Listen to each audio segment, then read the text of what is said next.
Mata TV YouTube Indonesia dengan bangga mempersembahkan sebuah storytelling kekinian abad ini, diangkat dari karya besar Esa Mintarja yang sangat populer di masanya, berlatar belakang kisah tanah Jawa masa lampau, tepatnya di penghujung kejayaan kerajaan tanah Jawa, dengan judul Kisah Api di Bukit Menoreh.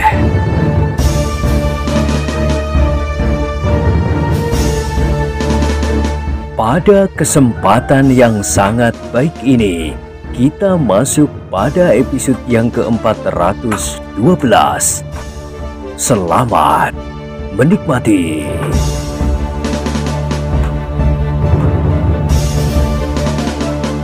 Pada episode sebelumnya telah diceritakan, sejenak mereka bersembunyi di balik semak-semak sambil memperhatikan barak itu baik-baik.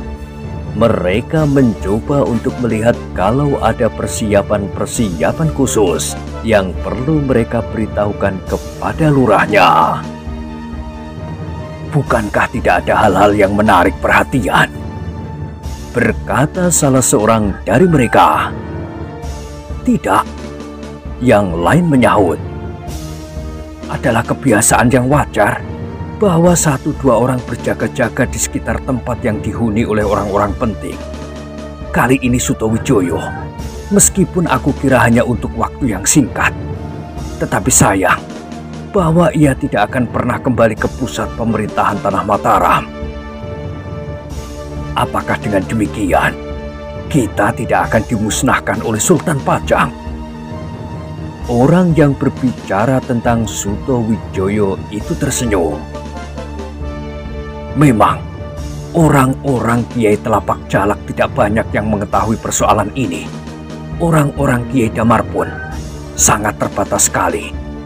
Tetapi kami sudah mendapat penjelasan bahwa Sultan Pajang menjadi sangat marah karena Mataram justru telah dibuka menjadi sebuah negeri.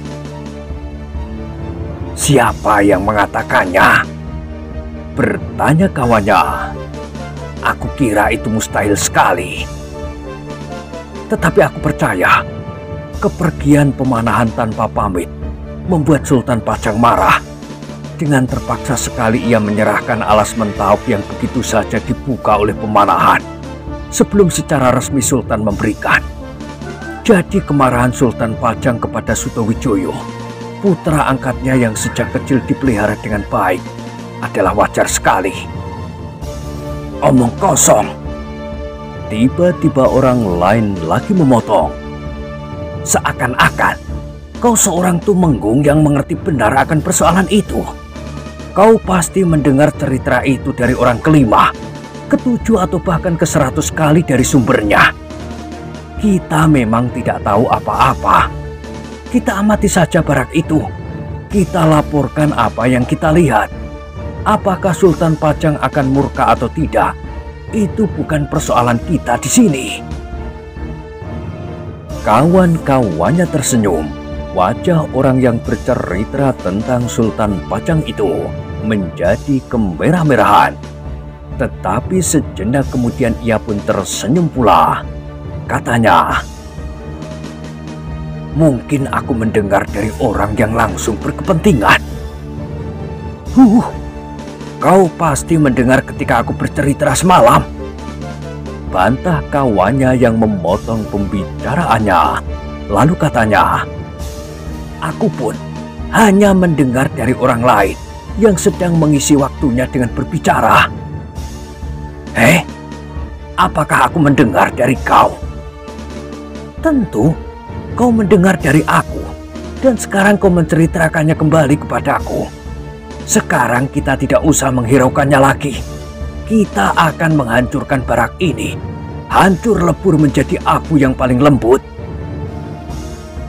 Kawan-kawannya mengangguk-angguk. Memang itulah tugas mereka. Apakah dengan demikian mereka akan dihancurkan oleh Sultan Pajang? Atau justru akan mendapat hadiah Tanah Mataram? Mereka tidak peduli. Apakah kita tidak perlu melihat bagian depan dari barak ini. Kawannya menggelengkan kepalanya. Jawabnya, kita sudah melihat sebagian. Kalau kuda-kuda liar tadi berlari-larian sampai ke dekat barak ini, maka orang-orang di barak itu justru akan mengintai apakah ada orang-orang lain yang akan datang. Kalau kita gagal lagi, tidak akan ada keterangan yang akan sampai kepada Kiai Damar dan Kiai Telapak Jalak tentang daerah ini. Yang lain tidak menyahut. Mereka memandang pemimpin kelompok yang harus membuat keputusan terakhir. Kita sudah cukup, berkata pemimpin kelompok itu. Kita yang hanya merupakan kelompok kecil ini memang sebaiknya tidak melakukan hal-hal yang sangat berbahaya, misalnya melihat barak dari bagian depan. Jadi, bertanya salah seorang dari mereka, kita kembali dan melaporkan apa yang telah kita lihat. Nanti malam, kita akan menghancurkan semuanya itu. Kenapa Kiai Damar harus minta bantuan kami, kalau yang dihadapi hanya orang-orang malas di dalam barak itu? Jangan berkata begitu, salah seorang menjawab. Di antara mereka ada orang yang tidak terkalahkan. Suatu mimpi yang menarik, desis orang yang lain sambil tertawa. Coba sajalah nanti malam, lehermu akan terjerat oleh ujung cambuk. Memang mimpi yang buruk, orang-orang tidak terkalahkan yang bersenjata cambuk. Yang lain tidak menjawab lagi, meskipun hatinya menjadi panas. Tetapi ia yakin bahwa apabila orang-orang Kiai Telapak Jalak itu sudah mengalaminya sendiri, maka mereka pasti akan berkata lain. Tetapi salah seorang dari orang-orang Kiai Telapak Jalak itu masih berkata, nanti malam aku akan menangkap orang-orang bercambuk itu. Aku ingin menunjukkan kepada kalian bahwa mereka tidak lebih dari penghuni-penghuni barak yang lain. Kawannya berbicara masih tetap berdiam diri saja, meskipun hatinya mengumpat-umpat. Demikianlah, maka sekelompok kecil orang-orang yang mengintai barak itu kemudian menarik diri, masuk ke dalam gerumbul yang lebih lebat lagi. Sejenak kemudian mereka pun telah menghilang dan kembali kepada kuda-kuda mereka. Kita harus segera memberikan laporan, berkata pemimpin kelompok itu. Semua jalan sudah rata. Kita akan segera dapat menyelesaikan tugas ini. Kita harus kembali segera ke daerah garapan kami yang sampai saat ini masih dapat kami pelihara dengan baik. Tetapi kalau orang-orang di dalam barak ini tidak dihancurkan, maka mereka pasti akan menyebarkan berita yang sangat merugikan bagi kita. Mereka pun kemudian berloncatan ke atas punggung kuda masing-masing. Sejenak kemudian kuda-kuda itu pun segera berderap dan menghilang di dalam rimbunnya semak-semak. Yang sama sekali tidak mereka ketahui bahwa sepasang mata selalu mengikuti mereka sejak mereka datang, bersembunyi di dalam semak-semak di belakang barak, dan kemudian kembali ke kuda-kuda mereka. Setelah orang-orang itu hilang di balik semak-semak, maka orang yang mengikuti mereka itu pun berdiri tegak sambil menggeliat. Agaknya punggungnya terasa pegal-pegal setelah sekian lama terbungkuk-bungkuk sambil menahan nafas. Nanti malam, agaknya mereka akan kembali, desis orang itu yang tidak lain adalah Kiai Gringsing. Kecurigaannya bahwa akan ada orang baru lagi yang menyelidiki barak itu serta mencari kawan-kawannya ternyata benar. Ia berhasil melihat sekelompok kecil orang-orang yang ingin melihat-lihat barak dan kesiagaannya itu. Untunglah bahwa latihan-latihan itu sudah selesai. Kalau masih, Mereka pasti mempunyai perhitungan lain. Mereka pasti akan memperkuat pasukan mereka, dan mereka akan lebih berhati-hati. Kini yang mereka perhitungkan adalah Sutowijoyo dan pengawalnya, katanya di dalam hati. Tetapi sudah tentu Kiai Telapak Jalak sendiri akan mengambil kesimpulan lain. Agaknya Kiai Telapak Jalak termasuk orang yang agak lebih tinggi tingkat ilmunya dari Kiai Damar. Dan rencana mereka benar-benar bukan rencana yang tanggung-tanggung. Memusnahkan seluruh isi barak ini sampai lumat. Kiai Gringsing menarik nafas dalam-dalam. Seisi barak itu harus benar-benar bersiaga untuk menghadapi segala kemungkinan. Ia tidak tahu pasti berapakah jumlah orang-orang yang nanti malam akan menyerang barak ini. Ia juga tidak mengetahui ada berapa orang yang perlu diperhitungkan untuk mendapat perlawanan khusus. Untunglah Adi Sumangkar datang menjemput Swandaro dalam keadaan yang sulit dan berbahaya ini. Kalau tidak, mungkin kami akan mengalami banyak kesulitan. Desisnya, Kiai Gringsing pun kemudian segera kembali ke barak. Ia segera memberitahukan apa yang dilihatnya kepada Sutowijoyo. Jadi nanti malam mereka akan datang. Menurut orang-orang itu.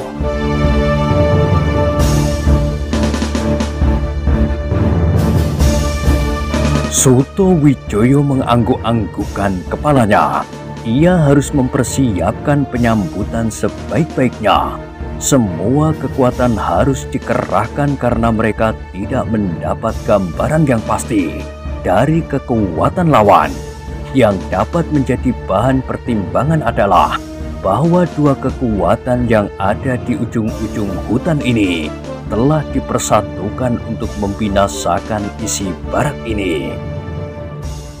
Setiap orang di dalam barak itu menyadari Sutowijoyo memang tidak merahasiakan lagi apa yang akan terjadi. Bahkan sekali lagi, ia minta para pengawalnya menjelaskan semuanya itu. Mereka akan membinasakan barak ini menjadi debu. Semua orang akan dibunuh tanpa ampun. Mereka ingin melenyapkan segala macam cerita tentang daerah ini. Kegagalan mereka menakut-nakuti kalian sebagai hantu alas mentau. Mereka menjaga agar kegagalan itu tidak akan menjalar ke daerah-daerah lain.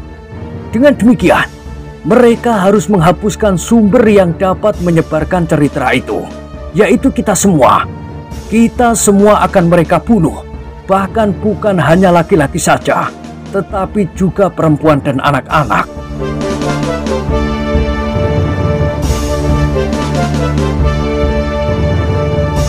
Berita itu memang menumbuhkan ketakutan yang tiada taranya. Perempuan-perempuan mulai menggigil memeluk anak-anak mereka yang dengan heran melihat ibunya menitikkan air matanya. Kenapa kita dahulu tersesat ke neraka ini? Keluh seorang perempuan sambil menciumi anaknya. Akibat yang timbul dari ketakutan itu ternyata luar biasa.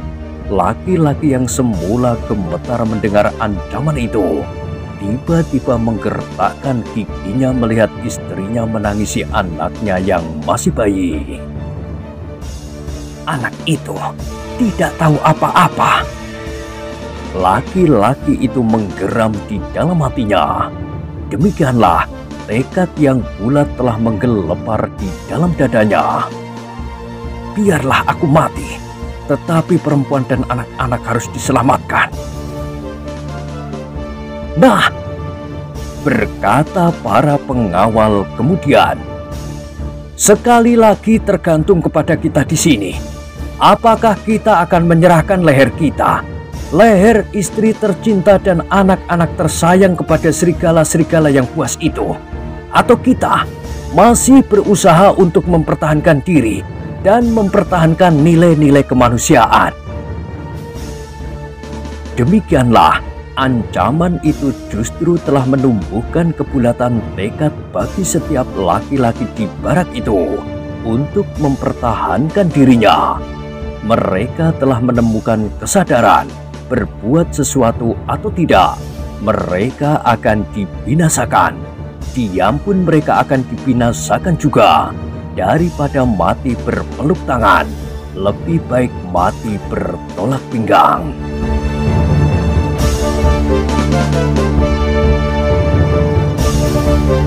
Dengan demikian, maka setiap orang kemudian menyatakan dirinya untuk ikut di dalam perlawanan. Bahkan orang tua-tua pun telah menyatakan kesediaannya. Seorang yang berambut seputih kapas mengajukan tangannya sambil berkata, "Aku pun pernah menjadi pengawal partisanku. Aku pernah berlatih mempergunakan senjata. Berilah aku senjata. Aku akan berkelahi." Para pengawal mengangguk-anggukkan kepala mereka, tetapi menurut pembagian tugas yang telah mereka perbincangkan, orang-orang tua akan menjaga pintu-pintu barak. Mereka baru akan berkelahi di dalam perlawanan yang terakhir apabila ada 1-2 orang lawan yang berhasil menembus pertahanan dan sengaja akan melakukan perbuatan terkutuk dan tidak berperi kemanusiaan terhadap perempuan dan anak-anak. Bahkan salah seorang pengawal berkata kepada perempuan yang mendukung anak-anak mereka,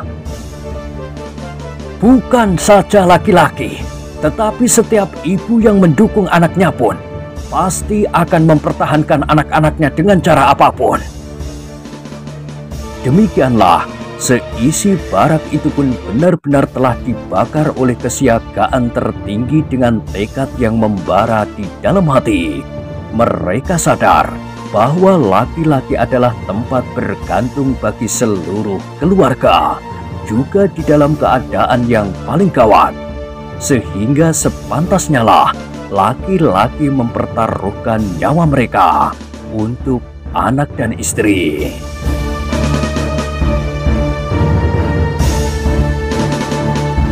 "Kita menunggu sampai hari menjadi gelap," berkata Sutowijoyo. "Kita tidak tahu apakah di sekeliling kita tidak ada 1-2 orang yang sedang mengintai kita."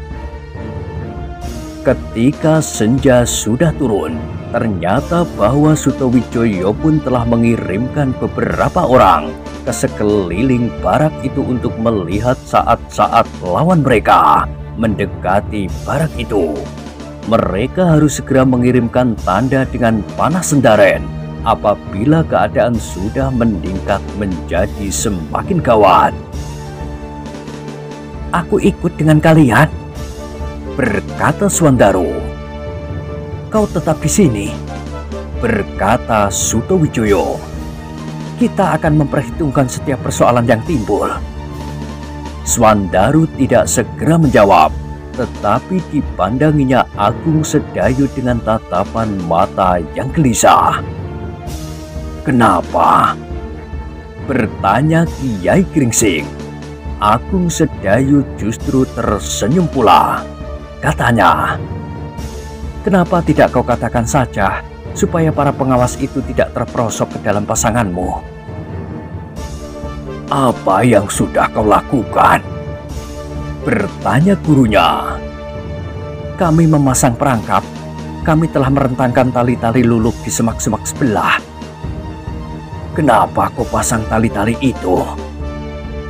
"Kami ingin menahan laju orang-orang yang menyerang barak ini."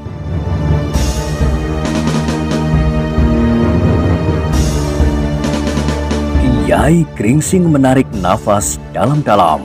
Tetapi seperti Sutowijoyo dan Ki Sumangkar, ia pun tersenyum. "Agaknya perangkapmu itu pula yang telah menjerat kaki-kaki kuda yang menjadi liar itu." "Iya, Tetapi aku cemas bahwa justru pengawas kita sendiri yang terjerat kakinya. Karena itu, aku akan ikut serta dan menunjukkan jerat-jerat yang telah kami pasang. Tetapi Suto Wijoyo menggeleng. Tidak, asal saja mereka sudah mengetahuinya, mereka akan berhati-hati. Mereka akan selalu mengingat-ingat di mana mereka menemukan jerat. Swandaru mengangguk, tetapi ia masih tetap mencemaskan para pengawas. Kalau mereka tergesa-gesa mundur apabila lawan sudah mendekat, maka mereka tidak akan lagi dapat mengingat tali-tali yang terentang itu. Tetapi Swandaru tidak dapat berbuat lain. Suto Wijoyo telah memutuskan mengirim 3 orang pengawas yang terpisah. Mereka hanya sekedar memberikan tanda-tanda, tetapi mereka sendiri harus segera bergabung dengan induk pasukan. Demikianlah, maka ketiga orang itu pun segera berpencar setelah Swandaru menunjukkan kepada mereka di mana ia merentangkan tali-tali lulum. Bahkan ada di antaranya yang diikat berganda. Sepeninggal orang-orang itu, gelap malam telah menyelubungi barak yang terpencil itu. Suto Wijoyo pun kemudian memerintahkan setiap kelompok yang sudah disusun mulai menyiapkan dirinya. Mereka harus siap di segala saat. Karena itu, maka senjata-senjata mereka tidak boleh terpisah lagi dari tangan masing-masing.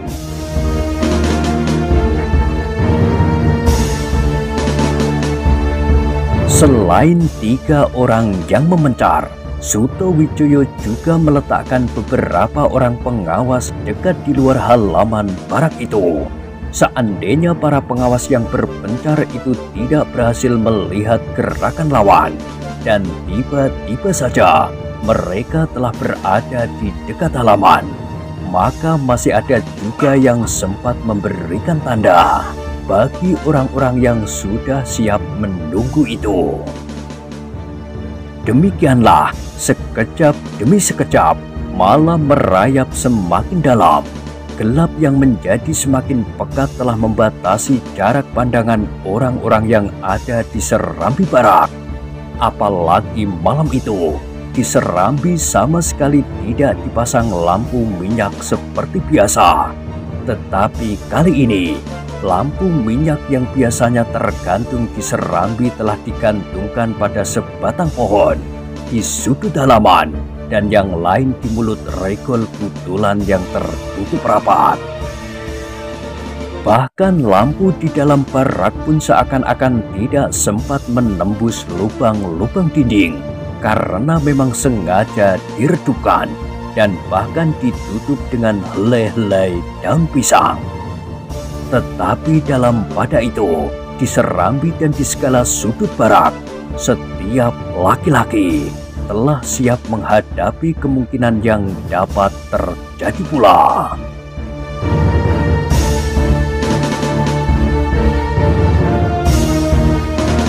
Kalau kalian bingung menghadapi seseorang, apakah ia lawan atau bukan, sebutlah kata-kata sandi yang sudah kita tentukan. Kalau orang itu tidak menjawab, maka ia pasti lawan yang harus kita hadapi, berkata para pengawal.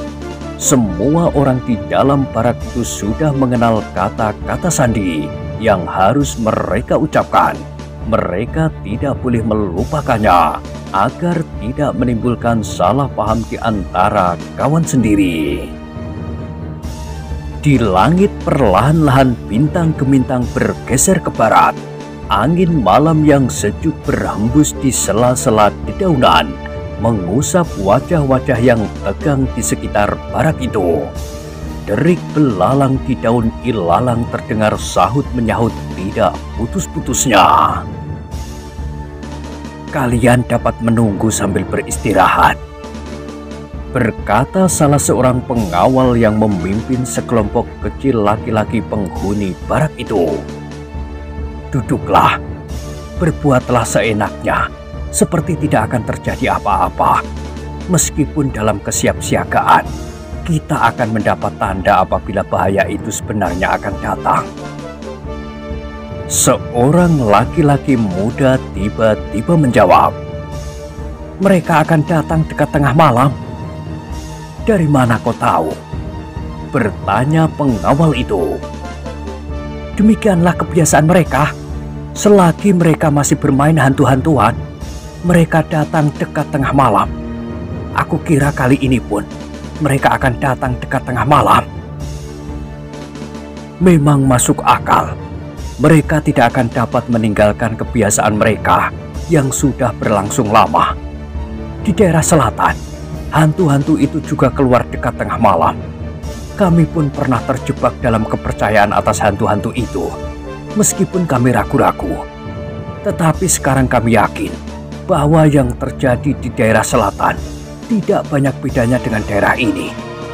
Agaknya kedatangan laki-laki yang bersenjata cambuk bersama 2 orang anaknya itu sangat menentukan bagi daerah ini, dan bahkan ujung-ujung yang lain dari daerah yang sedang dibuka ini. Iya, orang-orang itulah yang dengan caranya yang kadang-kadang aneh dan tidak kami mengerti, akhirnya mengungkapkan semuanya yang selama ini masih gelap bagi kami di sini. Hantu-hantu, jerangkong, kuda sembrani, dan segala macam lagi. Tetapi kini kami sudah berdiri berhadapan dalam keadaan yang pasti, apapun yang akan terjadi. Pengawal itu mengangguk-anggukkan kepalanya. Katanya kemudian, "Baiklah, beristirahatlah sambil menunggu. Mungkin kita memang harus menunggu sampai mendekati tengah malam."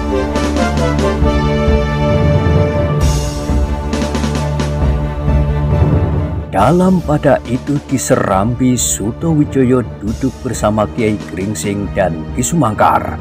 Di belakang Sutowijoyo, pengawas yang terluka itu pun duduk pula bersandar tiang. Tetapi di tangannya sudah siap pula sehelai pedang. Meskipun lukanya masih terasa sakit, namun ia tidak akan dapat duduk berpangku tangan apabila keadaan menjadi semakin panas. Sedang Swandaru dan Agung Sedayu duduk di tangga memandang ke dalam kegelapan malam, seolah-olah ingin melihat langsung orang-orang Kiai Damar dan Kiai Telapak Jalak yang sedang merayap mendekati barak itu. Swandaru yang gelisah itu pun kemudian berkata, "Aku tidak sabar lagi. Apakah yang mereka tunggu? Malam sudah cukup gelap. Kita pun sudah siap. Apalagi?" desis Agung Sedayu. "Mereka tidak akan menyerang begitu saja tanpa perhitungan. Apalagi yang mereka perhitungkan? Itulah yang kita tidak tahu. Aku akan tidur saja. Nah, itulah salah satu hal yang mereka tunggu." "Apa?" "Orang-orang di barak ini menjadi jemu menunggu dan tidur pulas." "Ah," Swandaru berdesah, "ada-ada saja kau ini. Sudah tentu aku mempunyai perhitungan sendiri." "Apa?" "Kalau aku tidur, aku pasti sudah mempercayakan pengawasan kepada orang lain." "Siapa?" "Kau. Belum saja aku selesai berbicara, aku akan tidur. Kau yang harus mengawasi keadaan. Kalau musuh itu datang, kau harus membangunkan aku. Tetapi jaga, jangan sampai aku terkejut. Kalau aku terkejut, aku tidak akan dapat berbuat apa-apa karena bingung." Agung Sedayu menarik nafas dalam-dalam. Ia sedang berpikir bagaimana ia harus menjawab. Tetapi ternyata Swandaru sudah berkata, "Jangan mengada-ada. Kau tidak usah menjawab. Kau tinggal menjalankan perintah. Tidak ada alasan untuk mengelak." "Aku tidak akan mengelak," berkata Agung Sedayu. "Tetapi aku ingin bertanya, di mana kau akan tidur?" Di mana kau akan tidur? Di sini? Bersandar dinding atau bersandar aku?" "Tidak bersandar. Aku dapat tidur sambil duduk tanpa bersandar apapun. Cobalah, berkata Agung Sedayu. Aku ingin melihat. Swandaru mengerutkan keningnya. Kemudian ia pun menyilangkan kedua tangannya di dada. Matanya pun segera terpejam. Tetapi ia pun segera membelalakkan matanya ketika Agung Sedayu berdiri dan melangkah pergi. Hei, kemana kau? Melihat musuh di luar pagar. Kalau ada, aku akan membangunkan kau. Ah, kau. Swandaru pun kemudian berdiri dan meloncat menyusul Agung Sedayu. Kenapa kau tidak jadi tidur?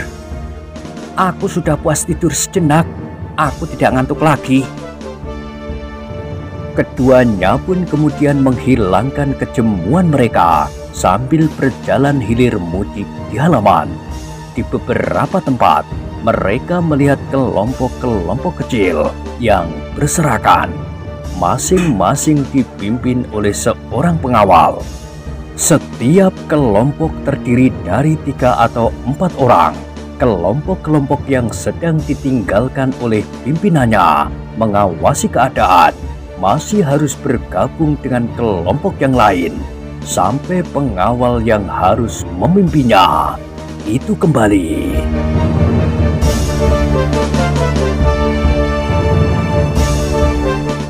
Nah, bagaimanakah kisah selanjutnya? Silahkan ikuti terus kisah Api di Bukit Menoreh pada episode berikutnya. Sampai jumpa.